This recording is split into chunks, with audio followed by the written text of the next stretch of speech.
Baik, terima kasih kerana terus bersama kami dalam Selamat Pagi Malaysia. Apa khabar pengusaha dan juga usahawan mikro kecil sederhana kita pagi ini? Ini merupakan ruang yang sangat penting untuk kami kongsikan bersama anda bila mana seperti yang telah diumumkan baru-baru ini di bawah program Semarak Niaga Keluarga Malaysia, 40 bilion ringgit diperuntukkan untuk yang merangkumi pinjaman langsung, jaminan pembiayaan dan suntikan equity.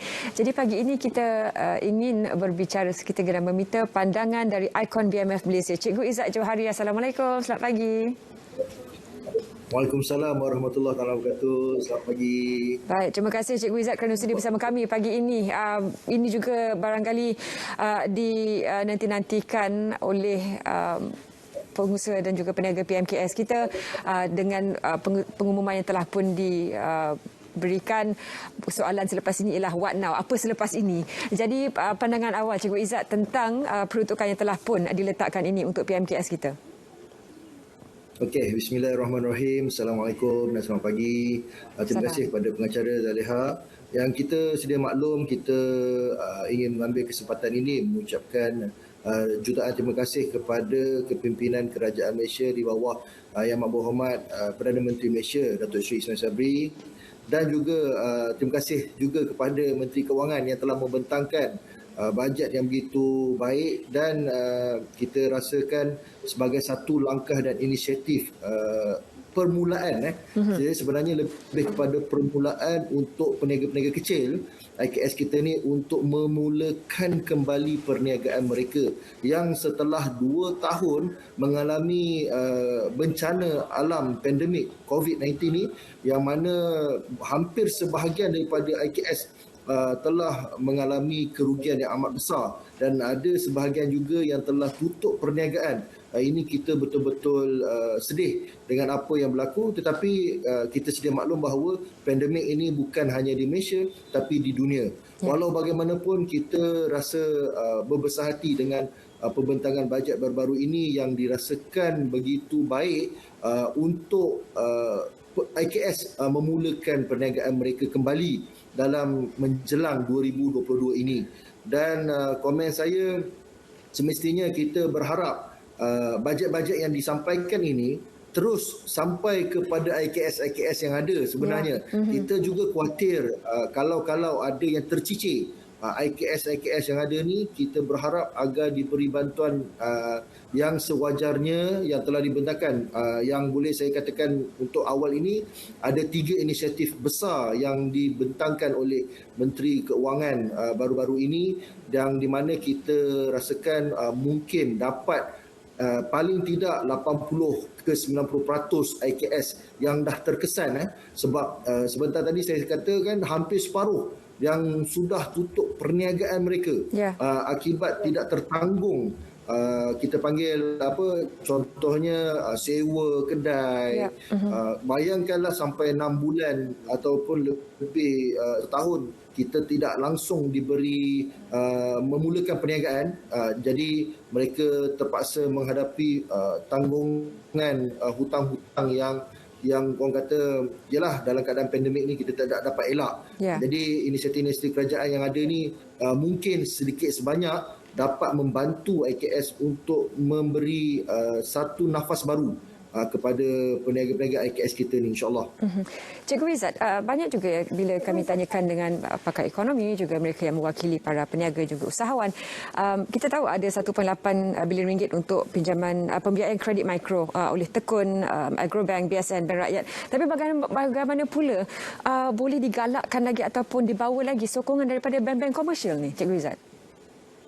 Okey, sebenarnya kita memang 1.8 bilion ni adalah satu bajet yang khusus untuk IKS dan juga peniaga-peniaga sebenarnya.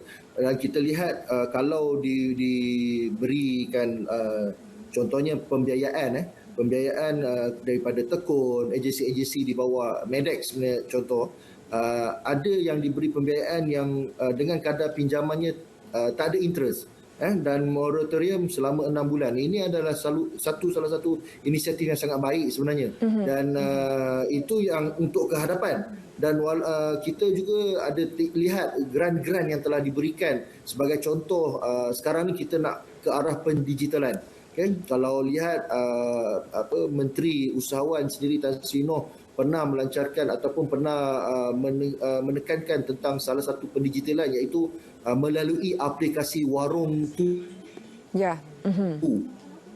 ataupun Warung ini antara salah satu kepada IKS yang nak mulakan balik perniagaan mereka, dan mungkin tak perlu dulu pergi ke ke permis sebab apa, dah lah hutang apa semua. Jadi mungkin kita mulakan langkah demi langkah untuk mulakan, dan bank-bank komersial ni juga sepatutnya memainkan peranan yang sama untuk menyahut seruan kerajaan Malaysia untuk membantu IKS. Kerana apa? Kalau kita bergantung hanya semata-mata pada bank-bank, contohnya bawah Medek, Bank Rakyat, Tekun, Amanah Ikhtiar, mungkin terhad kita punya skop kita. Tapi kalaulah dapat bank-bank komersial lain yang boleh bersama-sama sekaligus, sebenarnya kalau kita dapat betulkan balik ekosistem perniagaan IKS ini, secara tidak langsung akan membantu balik penjanaan ekonomi semasa kita. Ini paling penting.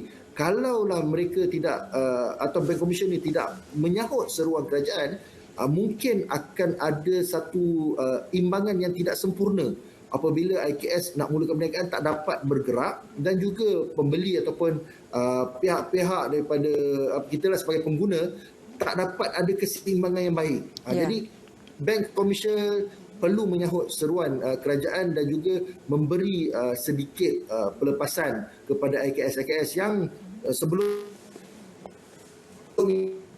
ini mungkin bernafas kembali. Cikgu Izzat, sedikit masa yang kita ada untuk kesimpulan. Banyak yang kita dengar tentang masalah cash flow ataupun aliran tunai. Jadi bergerak ke hadapan ini, bagaimana nasihat ataupun saranan Cikgu Izzat sendiri kepada semua yang terkesan akibat situasi pandemik ini dalam perniagaan mereka, dan apa antara lesson learned ataupun pengajaran yang paling penting untuk bergerak ke hadapan? Okey, sedikit tambahan dengan tadi, antara keperluan perhatian kerajaan Malaysia sebagai contoh membantu IKS, kita lihat banyak IKS yang terkesan, contohnya peniaga sosis sedap Al-Baiti, contohnya antara salah satu, Binapin. Dia ada beberapa syarikat-syarikat yang kita rasakan perlu dibantu segera.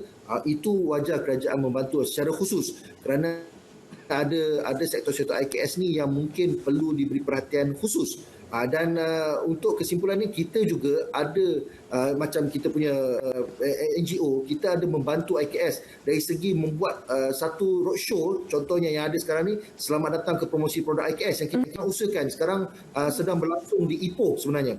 Dan kita akan roadshow kepada setiap negeri untuk membantu para IKS memulakan balik perniagaan mereka. Dan kami juga berharap agar kerajaan memberi sedikit seruan kepada shopping mall sebenarnya, mall-mall yang ada ni, seperti Maidin, Aeon, untuk membantu memberi peluang kepada IKS untuk mereka memasarkan produk mereka kembali, sebab sekarang mereka tak ada kedai yang dah terhutang. Jadi bagi peluang, dan kami juga sedang membantu menyahut seruan kerajaan untuk membawa produk-produk IKS ke seluruh Malaysia kembali. Ini satu inisiatif yang agak besar dan kita perlukan sokongan pihak kerajaan sendiri. Apapun, terima kasih kepada kerajaan kerana memberi pelbagai inisiatif.